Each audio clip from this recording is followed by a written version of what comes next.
Apparently I'm live, but I don't feel very alive. I feel quite dead, to be honest. I'm also using a giant carpentry clamp as my phone, as my phone holder. Holy cow! I got glasses on. I forgot about that. Wow, wow, that is oh, that is day two.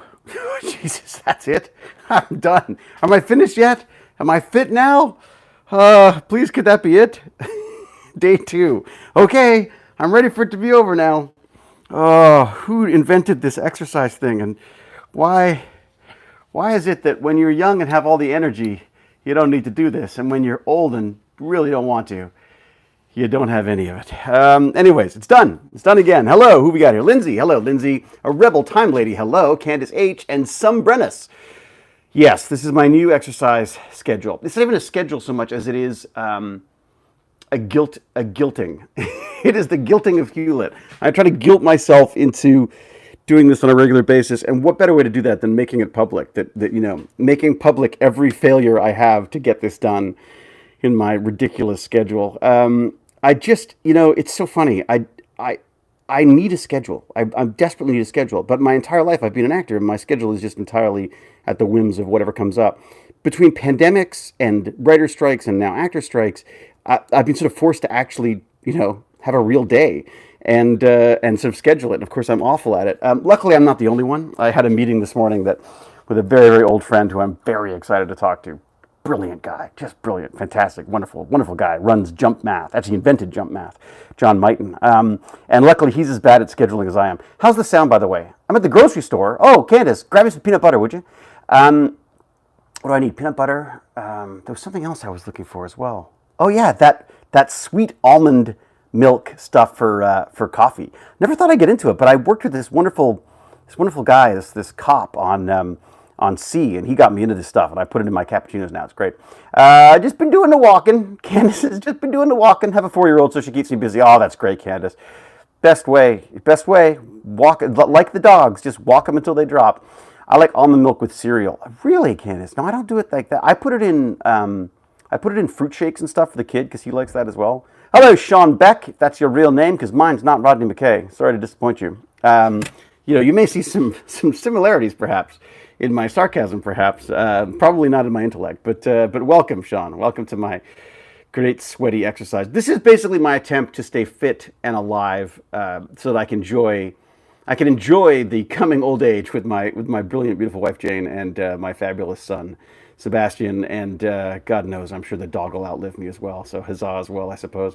So this is my attempt. This is my fail in public attempt. What do they say? They say you should build in public. This is this new business. When I listen to all these business stories, I call it business porn because I'm not going to do anything with it. I just enjoy all these stories about business and stuff, and then fail to implement anything that they suggest. But there's just all these great stories about people doing cool things or little silly boring things that no one thought of and making a ton of money and becoming millionaires, and then for some reason going to YouTube to tell everyone about it. It feels a little na, but I guess that's how they make money too. So just popped in to say hi. Candace, you go back to your shopping. I don't want to reconnect, please.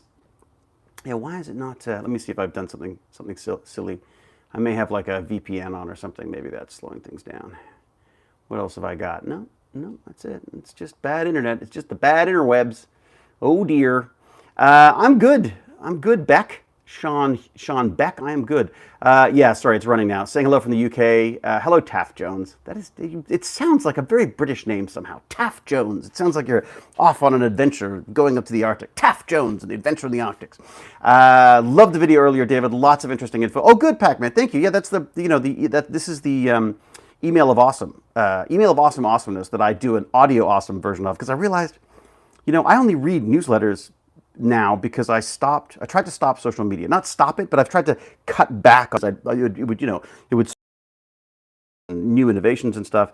But more often than not now, it's just surfacing people hitting each other and having wars. So I've just been sort of shying away from it a bit. I've been using it, I've been sort of selfishly using it just to let people know about stuff that I'm doing, but not a lot of social media right now.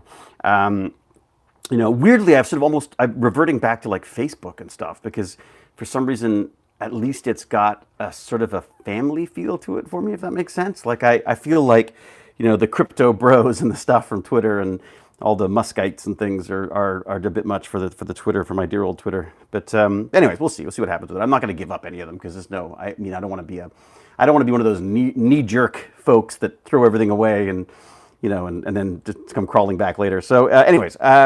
Yeah, I forgot to mention on my last Burn and Learn, like it's a Burn and Learn. It's not just me babbling. I'm supposed to be telling you about what I'm learning, and what I'm learning is this is from this book called Cyber Spies, and I wish I could remember the guy's name. All right, if I cut out for a second, don't worry. It's called it's Gordon Correra, and it's called Cyber Spies, and it's just fascinating. Whole history of basically spying, but spying with a focus on the technology side of stuff. Although even some of the technology is pretty low key. I didn't realize that we stole tea from China. Like literally, like I didn't realize that us Brits were good at that stuff. I mean, all this stuff that we accuse all these countries of course, we were the masterminds originally of doing all this stuff. It's kind of remarkable. It makes sense. I mean, whenever you condemn a country for something they do, you have to realize that your own country has a lot of skeletons in the closet, or in some cases they're not even in the closet anymore. So there's just lots of stuff. There's lots of stuff to keep in mind, I guess. But anyways, the cyber spy stuff is fascinating. So it goes right back to like Cliff Stoll, one of my favorite books, and then it was a TV thing as well. Was Cliff Stoll's the Cuckoo's Egg? I think it's called. The Cuckoo's Egg, and it was just this absolutely brilliantly in-depth and nerdy story of this IT administrator who found 75 cents missing in the computer time back in the old mainframe days, and then followed this down this web into a whole cyber espionage thing with Germany under the USSR. Just amazing stuff. So they talk about that. They talk about the Morris worm. This kid who's like, I've read this book about an evil worm.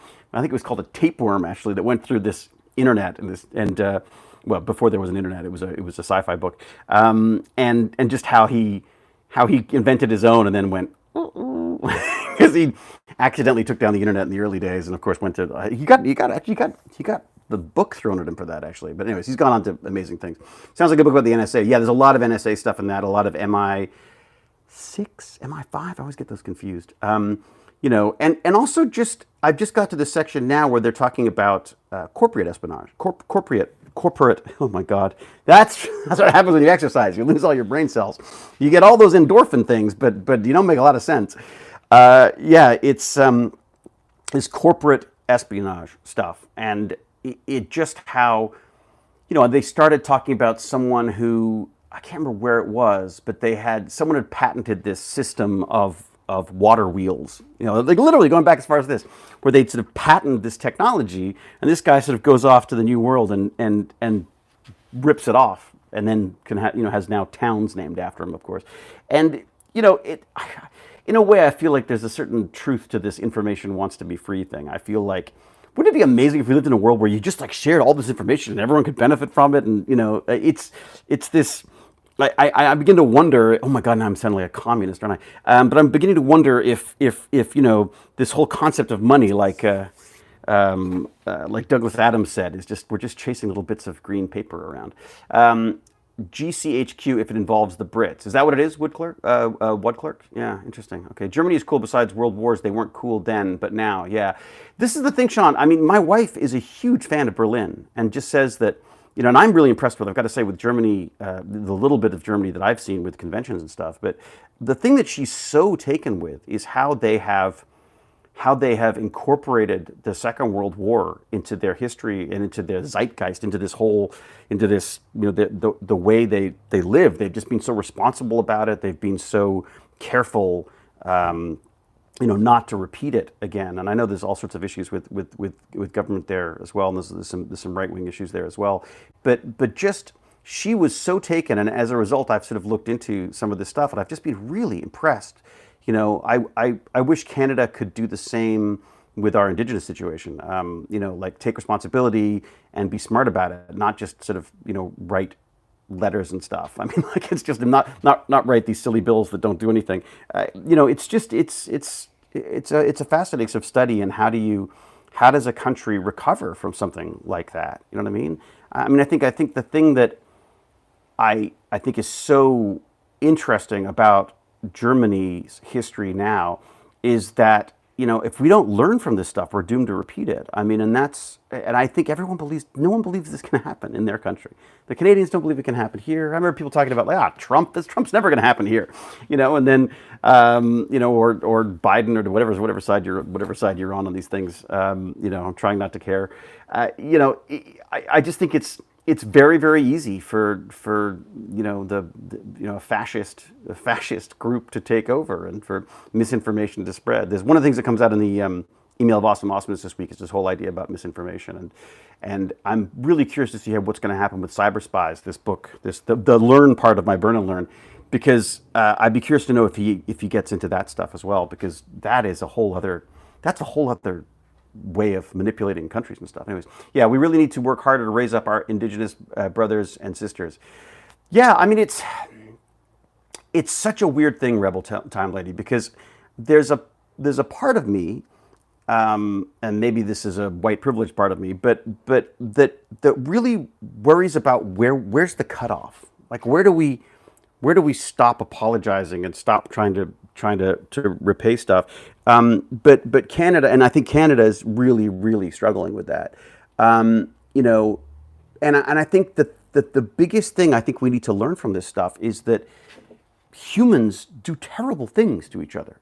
They just do. They're just absolutely. I mean, we don't want to believe that, but we are responsible for horrendous things. I mean, everyone. I mean, it's not like. There's a great book, actually, another book that I'm still reading in tandem, which is called Germs, Guns, and Steel, something like that. I'll let you know when I get back to it. That just talks about, like, why isn't Africa like the superior government and organizational and why isn't it the global power? It's been around longer. It's been, people have existed on that continent longer than anywhere else, from what we can tell. And why do we keep killing each other off?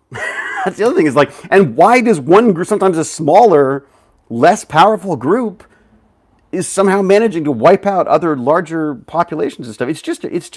It's really, really interesting. I think what I worry about is not about giving back, or I'm a fan of affirmative action to a majority of stuff. I'm a fan of affirmative action. I think we need to sort of put a finger on the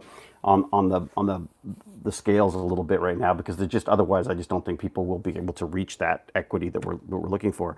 And that can be painful, I think, to a lot of people. I understand that. But it is something that I feel like we sort of have to do. At the same time, I feel like we really want to sort of embrace this idea that we live on one planet and that we can carve it up all we want, and we can pretend that we're different from people because of a skin color or a belief system, whatever. The reality is we're all a species that given, again, looking back at history, we are a species that turn on each other and destroy each other, and we need to figure that out. And we need to respect. I think respect is a big part of this stuff. You know what I mean? Like, I think there's a fascinating thing in the email of awesomeness that I researched this week that really kind of got me. And I invite everyone to go to techbandits.org and sign up for that, by the way, because I would love to build this thing. If I could build this newsletter to a point where it becomes my social media, that'd be brilliant. It's not owned by Facebook. It's not, Zuckerberg doesn't own it, or Musk, or any of these people. It is our email. I mean, and people can respond to it, and people make suggestions for me for stuff, and I've got the most lovely thank yous from the email of awesomeness that I just didn't get on social media, because it's not the forum for that. I mean, there was obviously people being very gracious on social media as well, but there's just something about getting a personal email from someone saying, like, hey dude, I really like this, and that's really cool, and oh, my uncle did this, or my aunt did this, or my dad, and whatever, that kind of stuff. So I just learned about ape territory wars. To war seems so innate in our species, we probably needed extraterrestrials to visit Earth to unite as one. Well, if we didn't come from outer space already, right? I mean, there's the whole panspermia theory that we all came from somewhere else anyway, so who knows? I mean, and knowing us, I've seen the day the Earth stood still. We'll probably blow up aliens if they show up. It's our first instinct in a lot of things. I think less wealthy a country is, the less it cares about societal problems.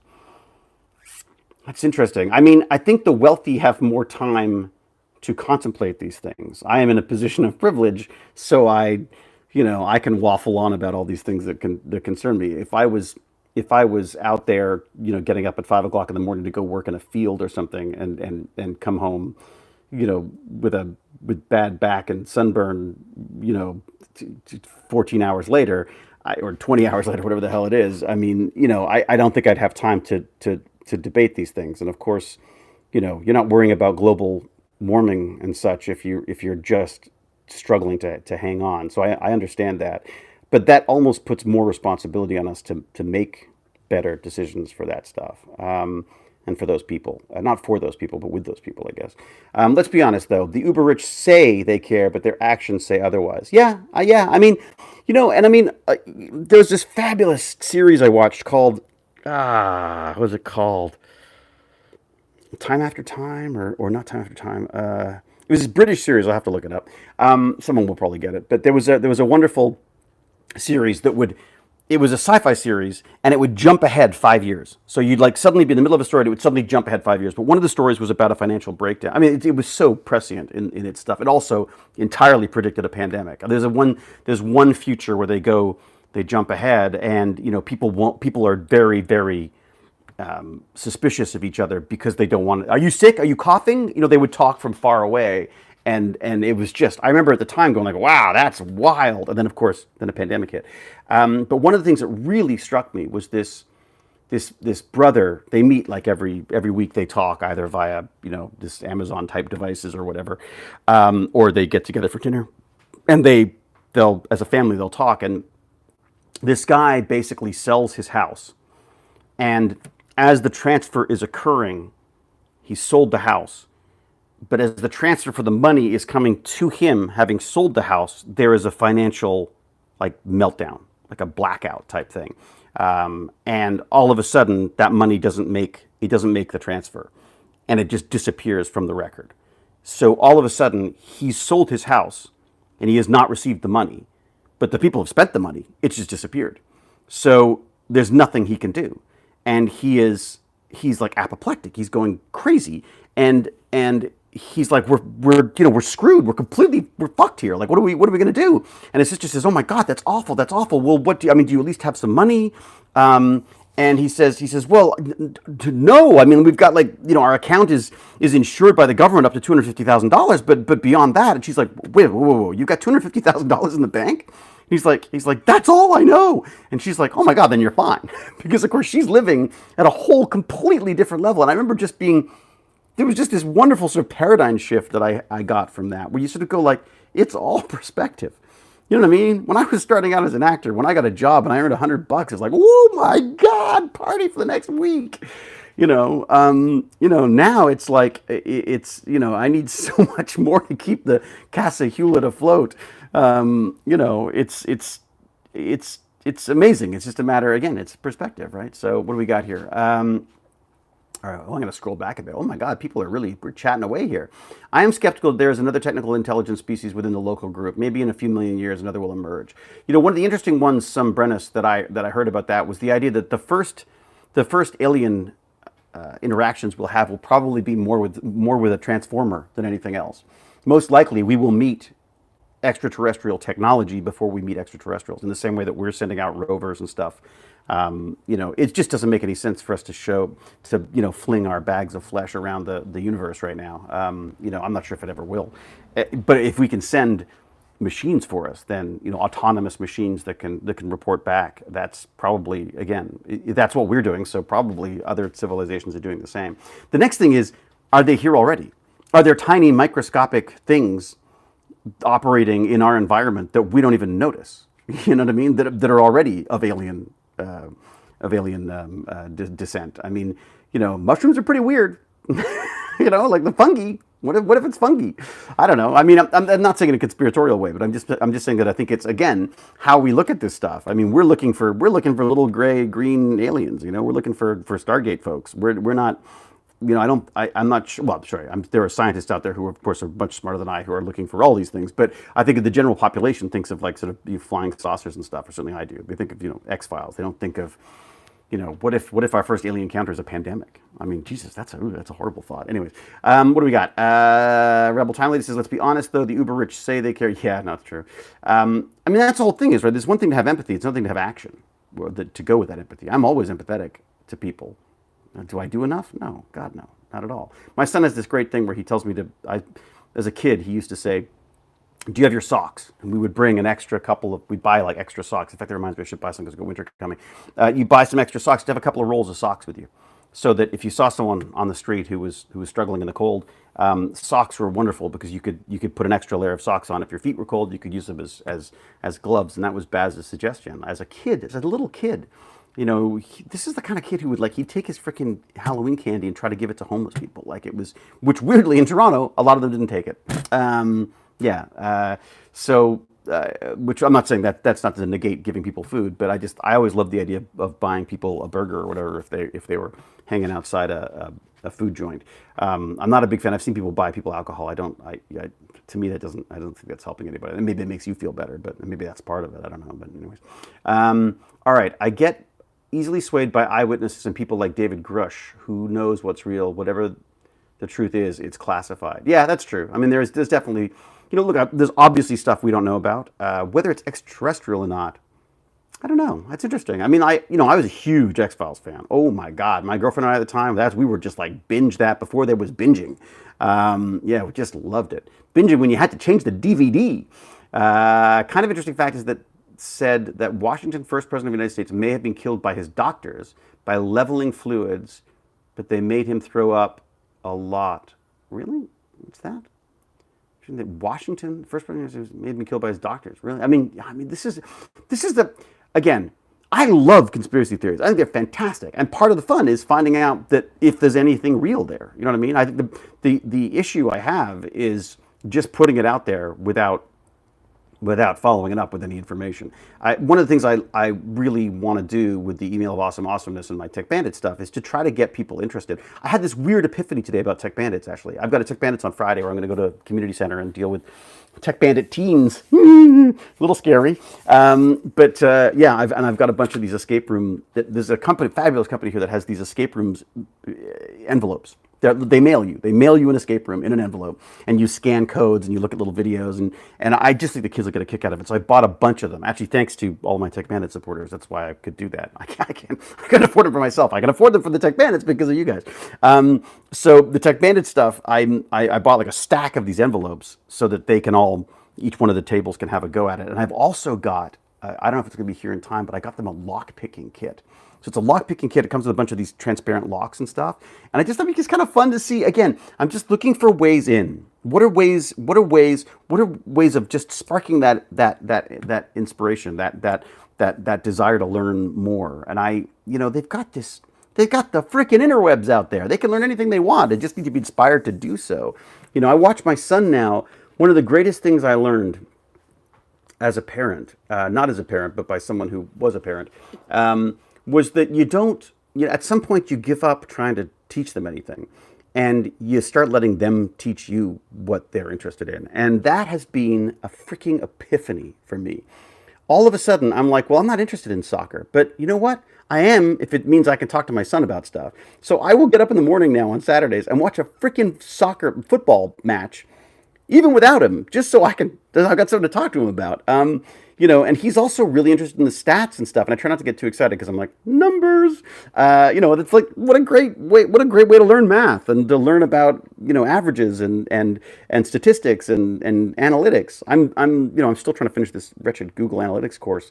I found another really cool database to play with. I'm working with the IMDb, the Internet Movie Database now. And so I've pulled a list of all of the films that have been funded in Canada. And I'm going to look for trends. I want to see are there words that show up a lot in summaries that silly stuff. But I just thought it'd be kind of fun to get some insights into why films get funded in Canada. Because frankly, I don't watch a lot of Canadian films because they don't interest me that much. There's some great ones for sure, but there's a vast majority of stuff that I don't know who's watching. So I'd be kind of curious to know if there's any trends or tips I can pull out of the funding bodies for my brilliant wife who runs a film company here. So I am an amateur astronomer, so I look at evidence from observation. Exactly, you and bad astronomy. My fabulous friend Phil Plait is bad astronomer on the internet. And if you're interested in astronomy, I'm sure you're already following him some, but just fabulous. He's also got a you should check out his newsletter. He's got a newsletter on whatever that what is that site called? I don't know that does that. Sorry, I'm going to be so far behind on these chats. I'm trying to go down them all. Hey, brother, sorry to change the subject. Just curious if Amazon asked you to participate in the new Stargate movie or series, it wouldn't be the same without Rodney. Down with Prohibition, I have not heard anything. I'm an actor. We're always the last to learn. You know, we're the last part. We're like the spice that you add to the very end. They're like the seasoning. So no, I've not heard anything. I'm assuming. I mean, they'd be mad not to do some kind of a new Stargate of some sort. I'd be amazed if they use us with it. But you know, we're a little old, a little long in the tooth for that stuff. He can sort of like wheel me in a chair, or maybe an electric chair. A little Davros type role would be amazing. Davros was the original Dalek, just so you know, or Dalek, as I guess they say. Hello from Portugal. Hey, Portugal. First time in the chat. Pleasure to be here. Well, welcome, Marie, Josie, and Ciriz, which I probably am sorry for butchering your name. My terrible Anglo accent. Hello from Portugal. Wow, from Portugal. That's very cool. Like, this is what I love about this thing. Is like we got people from everywhere. It's like Tech Bandits. I always just love the fact that there's like, oh, just Portugal. That's no big deal. What did you do this morning, Dad? Oh, I just talked to some people from Portugal. It's great. The Asgard are cool. Yeah, those are the aliens we're all waiting for, right? It was those Asgards. Imagine if we find intelligent life, but it wiped itself out before we managed to make contact. They talk about that. Don't they talk about that as one of the possibilities? There's a strong possibility that given the way we're going, this is K-Vank, by the way, thank you, that we could end up the same way. So why wouldn't someone? Mastodon, by the way, also isn't owned by anyone. Yeah, Wud Clerk. I played with Mastodon. I just found it not as intuitive. The information there was amazing. Like the people there are fantastic. I love the idea of Mastodon. I was really hoping to sort of just dive in. But then I was like, do I really want to do another social media platform? Like, I just don't know. What happens when that one becomes, you know, not a cesspool, but you know what I mean? Like, what if it becomes just another depressing way of learning about how everyone's doing better than you or worse than you or whatever? I mean, I'm just finding social media really frustrating right now. And I also feel like it's not what do you call it? Deep work, I guess would be a term for it. Like it's not, I feel like when I read a newsletter and I dig into a subject, I'm really like, I feel like I'm actually doing the work. Whereas I feel like on social media, I feel like I'm skimming the surface. I'm like just hopping doop, doop, doop across topics and not really diving in the way I want to. You know, I feel like I've been eating junk food, not having a good steak and potato. You know what I mean? Like I feel like these newsletters that I've signed up for are from organizations and interest groups that I'm fascinated by. They have news about that stuff. If I can dig into that, you know, get the old knife and fork out and chop off a piece of that beautiful steak of learning, I feel like I'm getting hungry now. Can you tell I haven't had a big breakfast? I'm going to go have eggs now. Anyways, I read earlier that next year Saturn's rings will disappear due to its position till 2032. Really, Lindsay? Wow. Again, I can neither confirm or deny that because I'm not a scientist. But let's ask our amateur astronomer. Is that true? Is that the rings are going to disappear? Okay, sorry if I'm going to miss anybody. I'm going to skip to the end now because oh my god, I've got so far behind. I used to do live sound all over Toronto with IATSE in the past. The joke was in the U.S. it's the who's who in Canada. It's the who's that. Yes, exactly. The who's who in Canada is who's that. Yeah, it's very true. Very very true. Gotta go. Time for lunch out west. Go Sunbrennis. Don't let me stand between you and a sandwich. Yep, the name is difficult. Well, I believe from Portugal, I am the only one here. Possibly, but Davron was a Khaled. He made the Daleks by mutating Khaleds. Is that right? Is that what it was? He was a Khaled. I don't remember that. That must be in a newer Doctor Who. I remember Davros as this guy who wasn't Davros just a scientist who had started inventing it? I'm also trying to make an entire Stargate Atlantis in Minecraft. Go do it, Mike Build Lego. That's freaking awesome. Oh, I love Minecraft. Hope you're having a great day, McKay. Thank you very much, voice of many. I am indeed, although I'm getting a little chilly now. It's been a while. I'm getting that hypothermia kicking in because I'm outside. Well, not outside, but I'm in the garage where my torture device now lives. I feel like I should paint it gold or something. I feel like I should do some. I have had that thing for almost 20 years. And of those 20 years, I've used it for maybe 2. But I'm using it again now, so I'm not gonna beat myself up about it. At least that's something. Have you tried Gork, the new AI from Elon? It seems different from the others. I haven't tried, but I think this time I'm gonna try. I'll give it a go. I'll definitely give it a go. I mean, I'm not a big Elon fan right now. I think he's a bit of a bit of a knob. But hope you're, but yeah, I do want to check it out. It's grok, right? Isn't it grok? Grok is in like to figure something out. You grok something. It seems like an old computer term. I think most people have been attributing it to Douglas Adams, which maybe Douglas Adams uses it, but I believe grok was an old Unix term. That's from what I remember, anyways. Back in the old days of the computers with the Unix systems. What else we got? What else I missed? For me, social media is like RSS feeds. I follow a few accounts in my hobby, space and astronomy, and job, cybersecurity. Oh man, dude, you got like two of the best things going on there, or whoever you are. Sorry, they. I don't know if you're. I don't know. Anyways, I ignore everything else. Yeah, smart. I do try to do the news. Like I do try to do the. In fact, it reminds me, I haven't listened to it today, but BBC World News. I try to listen to every day, just to get a sense of what's happening in the world, even if it's just freaking depressing like it is right now. I've tried AI half the time. I have to wait so long. Really? To use it? Really? I actually subscribe to ChatGPT because I love it. For coding, especially for coding. I've fallen in love with Python, the programming language. I love it. Absolutely love it. I've been using it for scraping data and for organizing data that I want to look at for this Google AI, not Google AI, Google Analytics course that I've been taking. It's magnificent. I just think it's so much fun.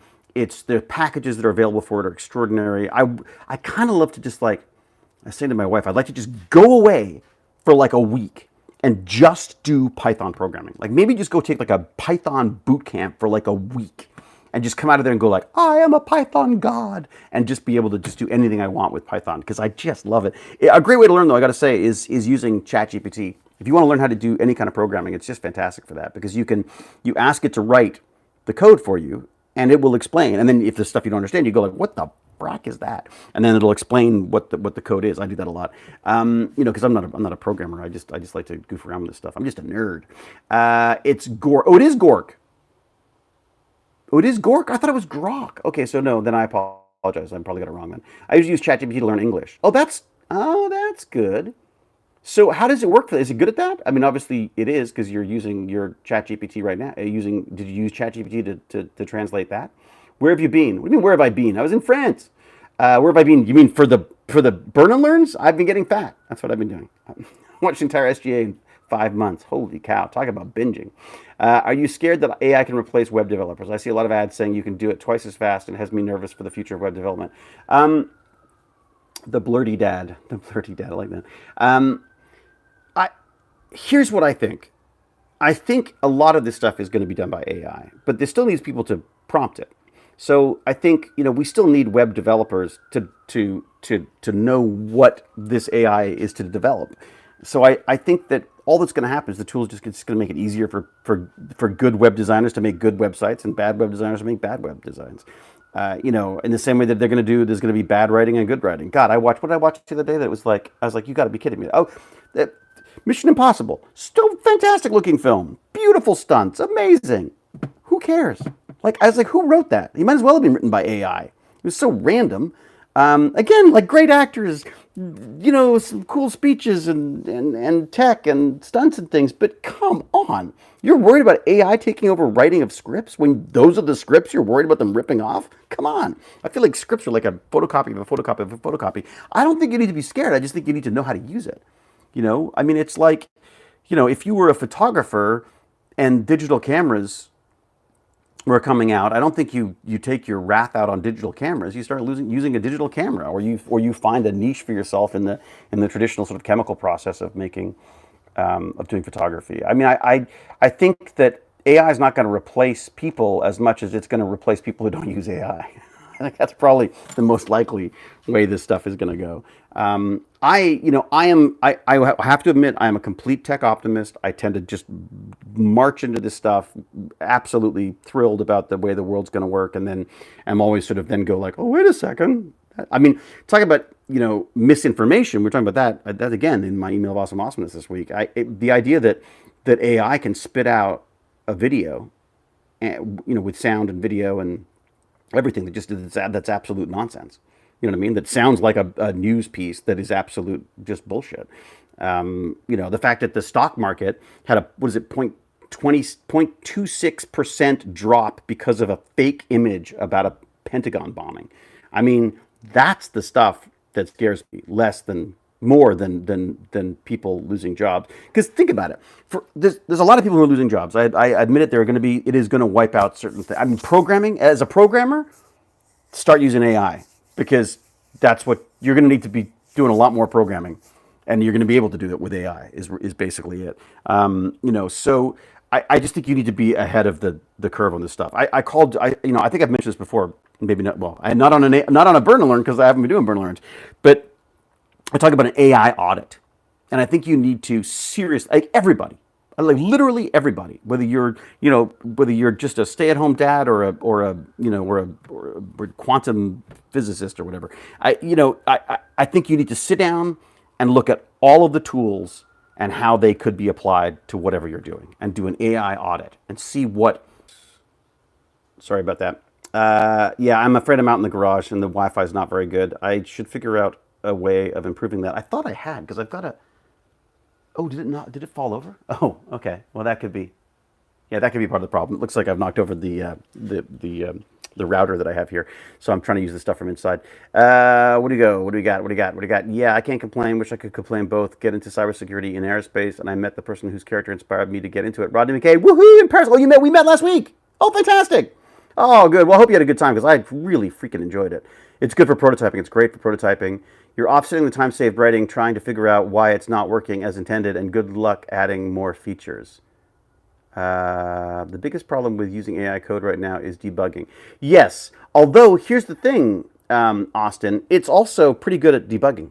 Like, so I've actually gone like, hey, wait a second, I've got to reconnect, what's going on? I don't know why it's so bad. I apologize. Probably a good reason for me to go inside and get warm. Thank you all very much for joining me. Wow, we've been talking for 37 minutes. Holy crap. Okay, what have we got? I've been trying to catch you live for ages. Oh, Superior Dave, great. Oh, thank you very much. Well, I'm glad you caught me. I'm sorry that you've caught me live and I'm about to leave. Here's the plan, though. This is my attempt at staying fit, and in order to do that, I want to guilt myself into it by you will all know when I don't exercise, and then my hope is that will make me, do a little more work on this. So I'm hoping to do this. I don't know if I can do it every day, or do I take the weekend off? I'm not sure. I need some help on that, I think, probably. But I feel like I am so, because of my ADD, I feel like I am either now or never. So if I don't do it every day, I feel like it can very easily drop off. So my hope is kind of to do it every day. I don't know if I'll do like a live stream every day. Although, how cool would that be? Imagine if I could imagine doing like a live stream every day of, well, that would be kind of cool, actually. Wonder if I could. We'll see. I like how you do Rodney hand movements. Those aren't Rodney hand movements. Those are mine. Damn it. Nice to see a tech genius such as you can have computer glitches. Yeah, man. The Wi-Fi stuff around here is a disaster because it's such a densely populated area. And we have so many people moving in recently, and they've all got new Wi-Fi connections, and they all keep blowing mine out of the water. I feel like I'm in a Wi-Fi war where I'm trying to get the most powerful Wi-Fi every time. So if people got suggestions on that, let me know. Glad to see you live again, David. Sorry I can't catch the pods as much as I'd like. Between moderation duties and my injury, I've been pretty burnt out. Oh, I'm sorry. What have you done to yourself, Rebel Time Lady? Please don't apologize. God, I mean, never apologize for not listening to me. No one else does. I don't listen to me. Anyways, Rebel Time Lady, look, I hope you get better and are getting better. You're looking after yourself, and it sounds like you shouldn't be beating yourself up. So stop that too, right now. Stop it. All right, everyone else. Love to do. I like. All right, yes, thank you, David. Hope there'll be more opportunities to see you live. Oh, my absolute pleasure, Maria. God, I just freaking loved being in Paris. It was so nice, and also it had been so long since I'd done a convention, I'd sort of forgotten how much fun they are. You know what I mean? Like, I think if you do too many of them, they can become work, and I haven't done enough. So I'm still finding them, really quite enjoyable. So, show your house, please. Show your house. You want me to do a walkthrough of my house? My fear is if I step out of this zone, I'm going to lose the Wi-Fi. But I can do a house tour for you. This isn't my house. This is my garage, or as I would call it, my Canardian cave. That's my torture device. That's what I've just spent 25 minutes on, going backwards and forwards, trying to get my Jagger bottom, as I call it. Mick Jagger apparently walks backwards, and that's that. So I'm doing that. So I do half of my workout backwards, half of it forward, all of it learning something. And this time, as I said, I'm listening to this book called Cyber Spies, which is just really fun, really fun. I mean, I know a lot of these stories already because I listen to things like the Darknet Diaries, which is an amazing podcast. If you're not listening to that, you should. Amazing. Jack Resider's Darknet Diaries. I re-aggravated an old workplace ankle injury. I go to see my GP today. That aside, any plans to maybe do another Toronto or Hamilton con? I'd love to come say hi. Rebel Time Lady, look, that would be amazing. I don't know why I never get invited to Toronto conventions. I can't, because I live here? I don't know what the deal. Maybe my agent doesn't like them because they don't pay as much or something. I don't know. I'll ask about it because I do feel like I've been missing out on local stuff. Because, God, I want to know the local nerds too because, like, you know, my fellow nerds, my fellow Toronto nerds, what's going on? What other exciting things do I have to tell you? Yeah, that's right. So I've rescheduled a meeting with my old friend and somewhat hero, John Mighton. So I'm going to be talking to him this afternoon. I'm really looking forward to that. And in the meantime, I'm going to go have a shower and warm the hell up because it's freezing out here. I mean, it's not bad. It's temperate, but I'm a little worried about how horrible it's going to be out here doing exercise in the winter. Yeah, that's going to be my excuse. If I don't, that'll be my excuse for not exercising. I'm like, yeah, I couldn't. It was so cold, piles of snow. I'm out here. There's freaking rats waddling by while I do these things. So, but you the con in Kitchener. Oh, that was so much fun, wasn't it? I want to do that. I want to do that next year as well. Even if they don't invite me, I might just go. Do you plan to see the new Apes film next year? Damn right. Damn right. Are you kidding me? I've watched all those things. I love those things. I started all that. You know, a little cough. Got on a plane, caused the end of the world. That's my great work. Can you say hi to my wife Charlotte? Charlotte, hello. Rob has informed me that I have to say hello to you, and so I have said hello to you. Welcome to our sweaty, horrible. So, Rob, why do you have to introduce me to your wife while I'm all sweaty and horrible after a workout? That sucks. Some friend you are. Anyways, lots of love, Robin and Charlotte. Maria Jose, again, yes, well, I have one of those machines too, never use the damn thing. Well, Maria, this is your motivation. Let me be your motivation. Should I sub to you? Absolutely. I guess so, yes, why not? Hey, buddy from Newfoundland. Isn't it grand? Newfoundland. God, one of my favorite places on earth. Yeah, fabulous place. And you just got free heat pumps. Apparently, someone said that if you live in the East Coast, you can now get a free heat pump, so you should take advantage of that. You were in the first one. I remember seeing you in the first Apes movie. Yeah, that's right. Rise of the Planet of the Apes. That was oh man, I had so much fun doing that. Someone's message is held for review. They said something naughty. Okay, look, I really must get out of here. I will say, go please, techbandits.org. Go sign up for the email of awesomeness. You will not regret it. And then we can all be friends. In the meantime, I will say until we geek again, be safe, be kind, be brilliant. And cheerio. How did I normally do this?